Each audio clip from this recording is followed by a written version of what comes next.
Hi guys, good morning. Today's energy என்னன்னு பார்க்கலாம்.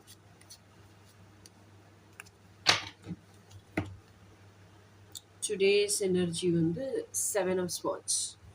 Seven of ஸ்வாட்ஸ்னா என்ன சொல்லுவோம்னா செல்ஃப் பிட்ரேயல் அப்படின்னு சொல்லுவோம். Thief caught on the scene அப்படின்னு சொல்லுவோம்.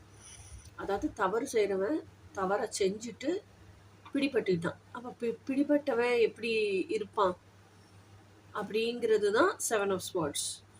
அப்போ அந்த தவறு அப்படிங்கிறது என்ன அப்படின்னா இந்த டேரட் கார்ட் டெக்கை பொறுத்த வரைக்கும் அடுத்தவங்களுக்கு பிட்ரே பண்றதெல்லாம் கிடையாது. அவனையே அவன் ஏமாத்திக்கிட்டு வாழ்ந்துட்டு இருக்கான். என்ன ஏமாத்துறான்னா, வெளிய இருக்க சந்தர்ப்ப சூழ்நிலை, ஆ அதாவது அவன் எந்த சூழ்நிலைக்கு ஆளாக்கப்படுறானோ, அந்த சூழ்நிலைக்காகவே வாழ்ந்துட்டு இருக்கானே தவிர, திஸ் இஸ் ஹூ ஐ அம். இதுதான் நானு அப்படின்னு நிமிர்ந்து நிக்க மாட்டேங்கிறான். அதுதான் செல்ஃப் பிட்ரேயல் இல்லையா?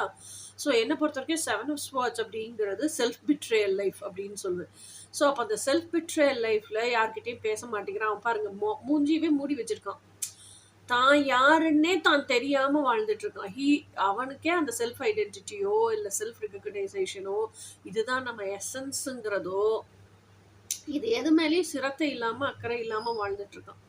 இதுதான் செவன் ஆஃப் ஸ்வாட்ஸ். அந்த ஸ்பிரிச்சுவல் அவேக்கனிங்கே நடக்கலை.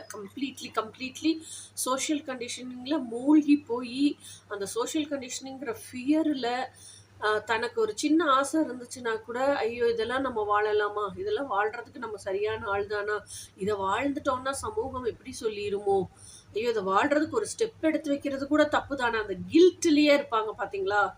அந்த ஸ்டேஜ் தான் செவன் ஆஃப் ஸ்வாட்ஸ். ஓகேயா, நம்ம ஆசைப்படுறது தான் நம்ம எசன்ஸுங்கிறது கூட பொறி தட்டாத நிலை. ஓகே, அதுதான் செவன் ஆஃப் ஸ்வாட்ஸ். இதுதான் இன்னைக்கான எனர்ஜி.